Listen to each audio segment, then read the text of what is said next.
Good morning, dear students. Welcome to a session of Communication Lab. So, in today's session, right, we'll discuss regarding the non-return to zero and return to zero representations, how we can implement it using Simulink. So, first, open the MATLAB which is available, and then click on this Simulink button. So, either do that or type in Simulink over here, and it'll open the Simulink tab for you. So once you open the Simulink tab, under this tab, open a blank model. Open a blank model.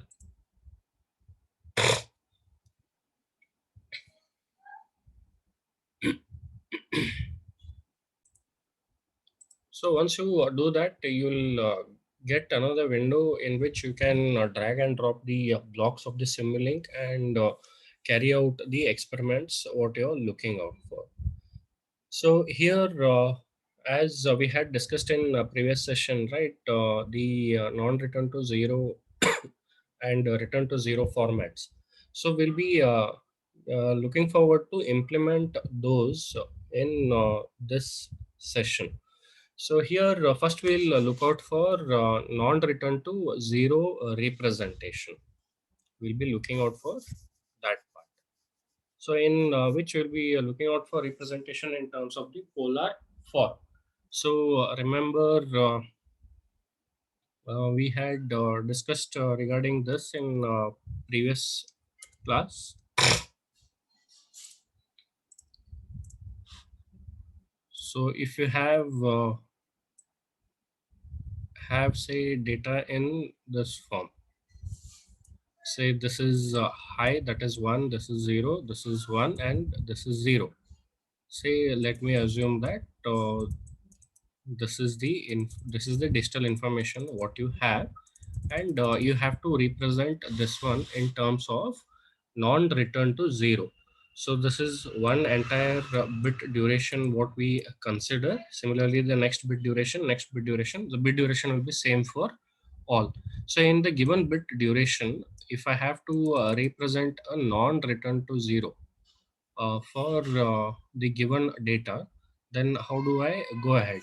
So if it is logic 1, that is if it is high, the data is high, then we represent this with high polarity, that is plus V. Say it might be plus 5 volt, it might be plus 5 volt, it might be plus 1 volt. When that is, and during the entire bit duration, we represent this with say plus V volts, what is displayed over here. And when it is logic 0, right, we represent it with the other case, that is minus V. We represent it with the other one, that is minus V. So during the entire bit duration, it stays over there. So if it is 1, it will be plus V for the entire bit duration. If it is 0, it will be minus V for the entire bit duration. So similarly, 1 will be here, and next one is again 0. So this is how it appears for non-return to 0. Now what about return to 0? So if I consider the same data, if I consider this data, I want to represent, so this is your NRZ. If I want the return to 0 bipolar format, so in this one, what happens is during the half bit interval, right, the data returns back to 0. So if I consider that this is 0, now here what happens is, so if it is logic 1, so for the half of the bit period, it remains at plus V. It remains at plus V. And for the next half, it should return to 0. It should return to 0. Now next for 0, it will be minus V for the first half duration, and the next half bit period it should return to 0. So this is how it will be in polar representation.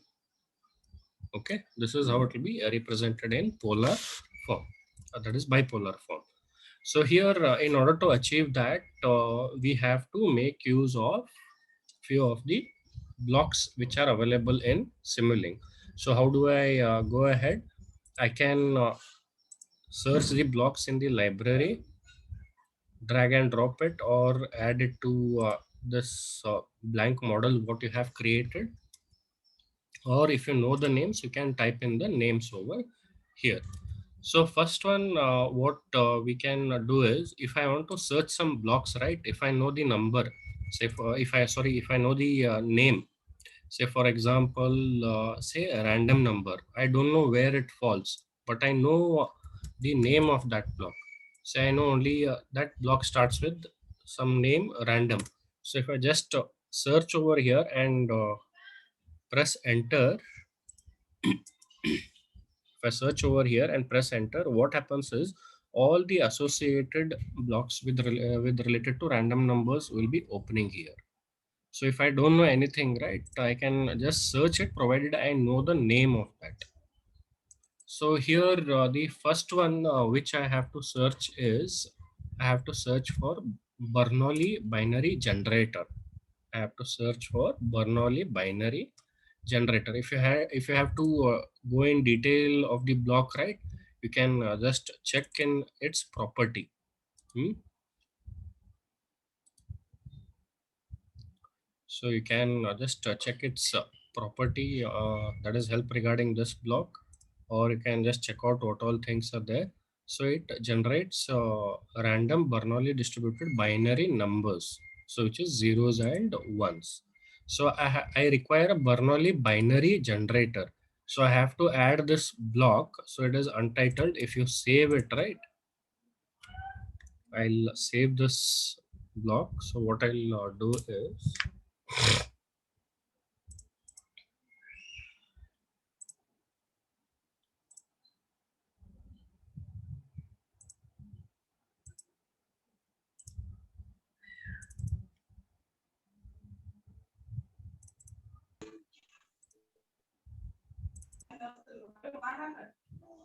I'll save this as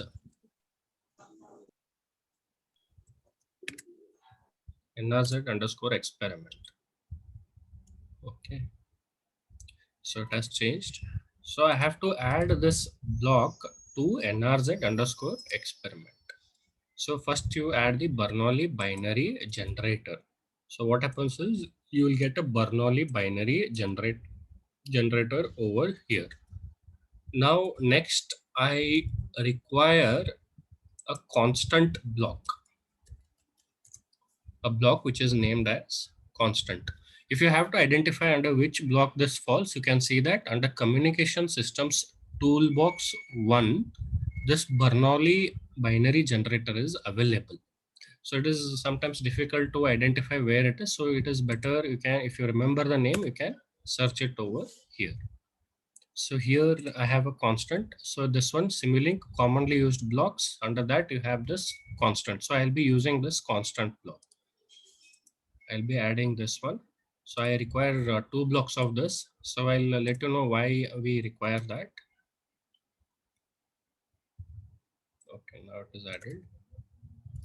So if I want, so I can just type in directly.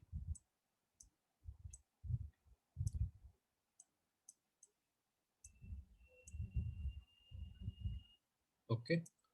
So I require two constant blocks. Then I require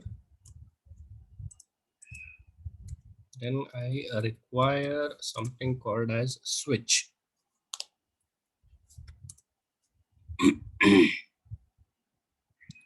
So here I have a switch which is again falling under the commonly used blocks.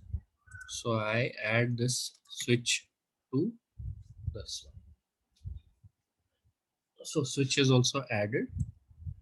Now what I have to do is I have to make some connections. So what does this switch do?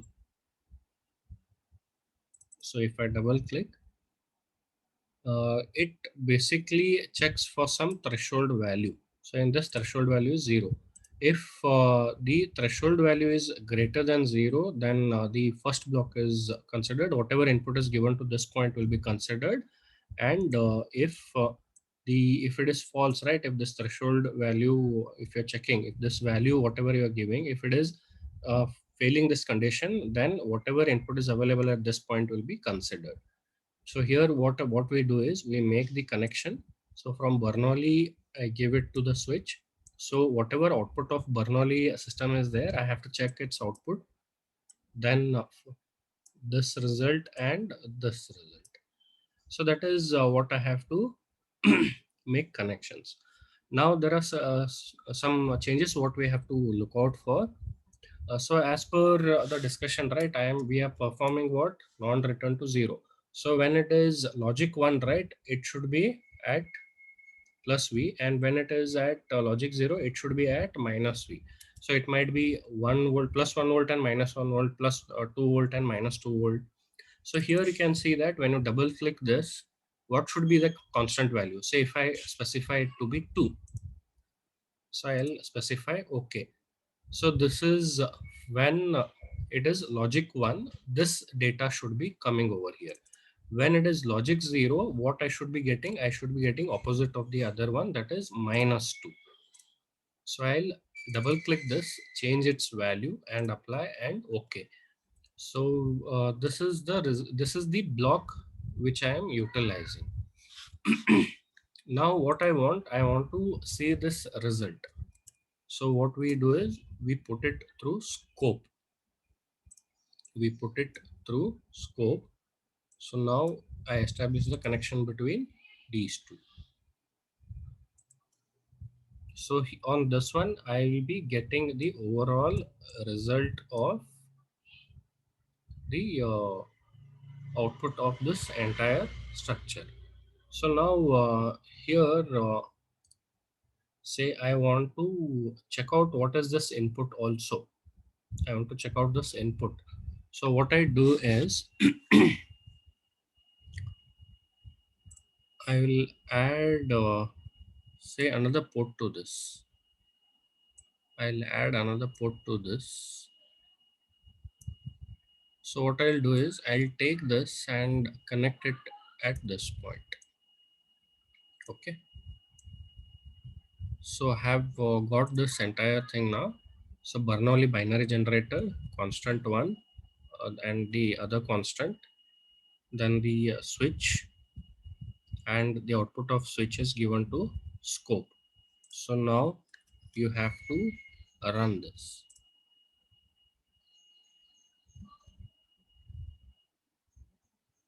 Okay.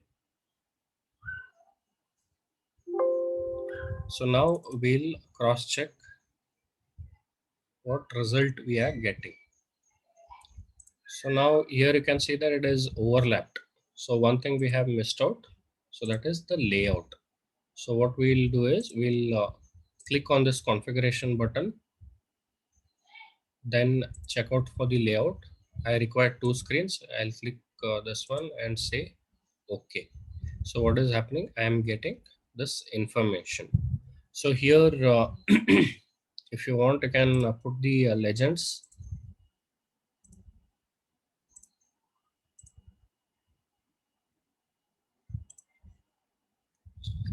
Okay, so all these things are there. You can put the legends over there.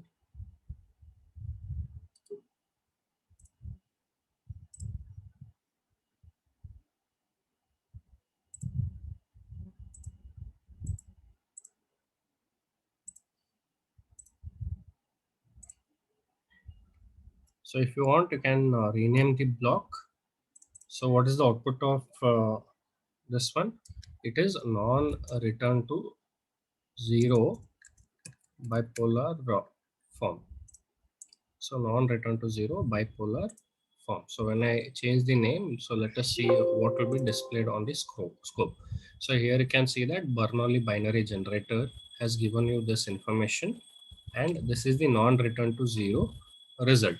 So here what we are having now, so here we can observe that say in the given bit duration. So here what we are considering is from this point to this point is 1 bit duration. So from this point to this point is 1 bit duration. So from this one gives you, say logic 1 is here, logic 1, logic 0, logic 1, and so on. So you can see that based on this input, what is the output? So when it is 1, what should happen? When it is 1, the output should stay at plus V. So in our case, we have taken it as 2. So from in the given duration, what is happening? It is at plus 2. It is at plus 2. Similarly, this is 1. It is at plus 2 during the entire bit duration. But what about 0? It should be at minus 2. So here we can see that it is at minus 2. It is at minus 2. So in this way, we can implement the non-return to 0 format. So this is how it appears. So here we have the Bernoulli binary generator in which you are providing what is the probability of 0, that is 50%.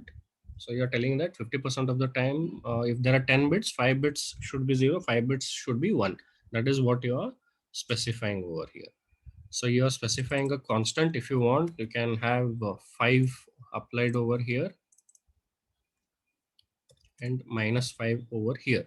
So what is the switch doing? So if it is greater than 0, that is indirectly if it is equal to logic 1, you are uh, taking the output which is given to this point. Whatever is applied at this point will be given as output of this entire switch. And if this condition fails, you take this value and present it at the output of the switch. So this is what you are doing in non-return to 0. So next we need to implement return to 0 bipolar format. So what I can do is already I have obtained non-return to 0 bipolar format, that is this thing. So from this one itself, I can obtain return to 0 bipolar format. So now what is the logic? I have to see to it that only this, say if it is logic 1, it will stay at say whatever value you have provided. So in this case, I had changed it to plus 5 and minus 5. So it should be at plus 5 volt during the first half bit interval, and it should return to 0 during the next half of the bit interval. So and for when it is 0, right, it should be minus 5 for first half of the bit time period, and next bit time period it should be 0. So that is what we have to look out for. So in order to implement that, since already I have polar return to 0 format, right? So what additional thing I have to look out for?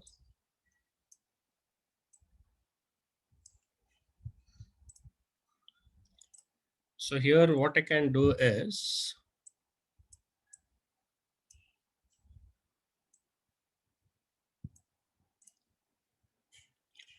uh, I have to take something called as product, which falls under the math operation. That is, I have to take a block named as product, or if you want, you can search it from here, product. So that is this block which falls under Simulink commonly used blocks, that is product block. So then apart from that, I require another one parameter.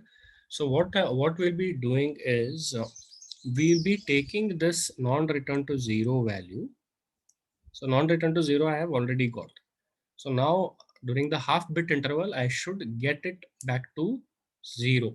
So no matter whether it is 1 or logic 1 or logic 0, if it is plus 5 or minus 5 volt. So I should get it back to 0.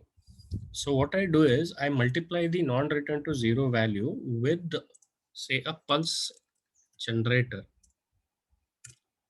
with the pulse generator.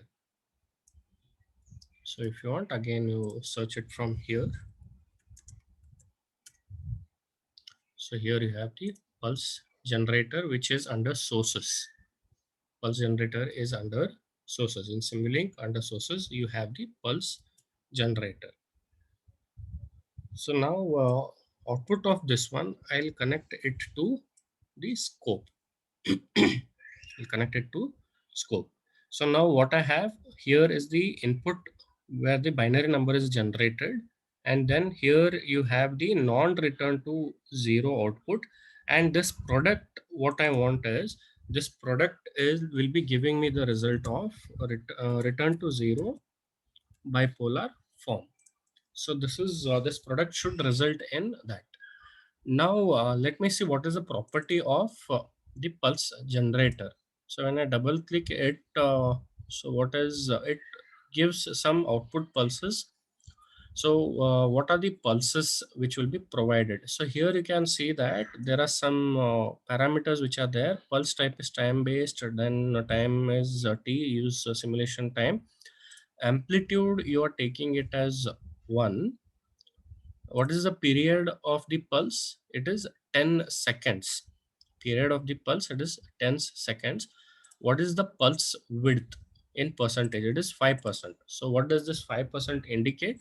So if I just make this as 100, 5%, if this is 100 seconds, 5% of this 100 seconds is just 5 seconds. So what is this telling is, it is giving you the information that only for 5 seconds the pulse is on, and for remaining 95%, that is 95 seconds in this case, it will be off. So if it is 10 seconds, right, 5% of 10 seconds, which is zero point 0.5 seconds, it will be on, and remaining it will be off.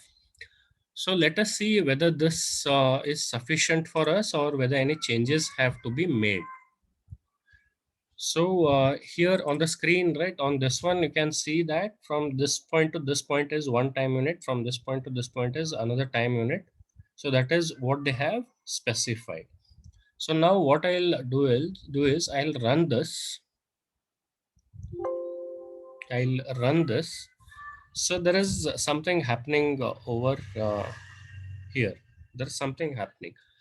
So now since three outputs are there, you have to change the layout. How do you change the layout? You click this drop down option. On this, you click this layout option. Say three are there, so click this. So when you click, you get all these. So this is your Bernoulli binary generator. This is your non-return to zero format, which is being displayed here. Now here I want return to zero format for this information itself. So here you can see that, so during, what is the representation for zero? In non-return to zero, it will be -5 for the entire bit duration. But for, but in return to zero, it should be -5 for the first half of the bit duration, and next it should return to zero. So here it is there. But what about the rest? All are zero.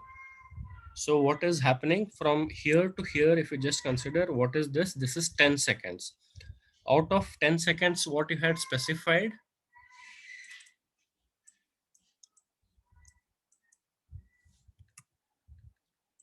so in this pulse generator, right, you had specified some parameters over there.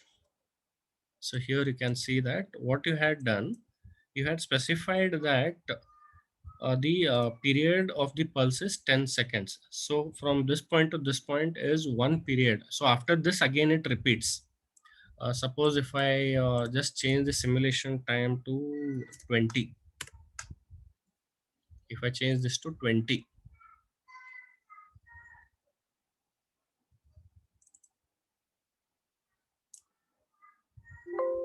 so what has happened? So simulation time has changed from 0 to 20. So now what is happening? So you can see that pulse period, what you had specified in our case, that is the for the pulse.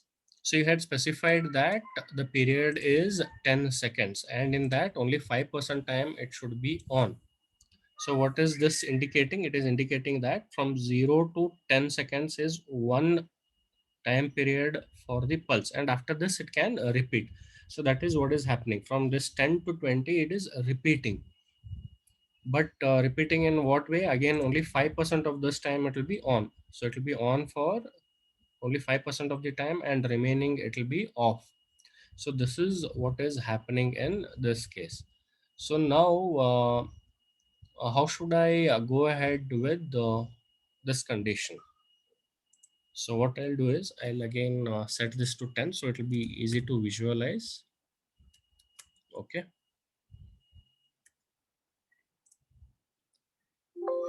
So what changes I should make? So in this pulse generator, what are the changes I should make? So here you can see that.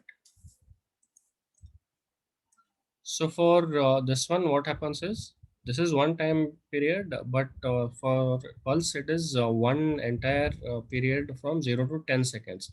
So now what I'll do is I'll make the period, that is pulse, to repeat for every 1 second. So after every 1 second, the pulse should repeat. So now if I do this, whether it will change? It is changing, but there is some problem. So what is happening for one time second, that is 1 second is the pulse period. 1 second is the pulse period. In that 1 second, it is only on for the 5% of the time. That is 5% of 1 second, which is around 0.05 second. So it is on only for 0.05 second. So what is the other change I should make in order to get back the information? So here what I do is, instead of specifying just 5%, I'll make it 50%. So what is this indicating? Period of the pulse is 1 second, and in that 1 second, half of the time it should be on and half of the time it should be off. So that is what I am specifying. And the pulse should repeat after every 1 second. So now I have changed it. I'll run it. So now you can observe there is some change which has happened. So here you can see that from this point to this point, which is 1 bit duration, the data is logic 0. That is, it is low. So here we had taken as -5. So for non-return to 0 format, it is holding at -5 volt during the entire bit duration. What about in the return to 0? For first half of the bit time period, it is at -5, and the next half it is returning to 0. It is returning to 0. So again, next bit is 0. So here it is holding at -5. In this case, for half bit duration, it is at -5, and next half it is 0. So here, if we just check, it is logic 1. So for logic 1, it is at +5 volt during the entire bit duration in non-return to 0 format. But for return to 0, what should happen? It should be at -5 for the first half of the duration, and during the next half, it should return to 0. So that is what is happening in this case.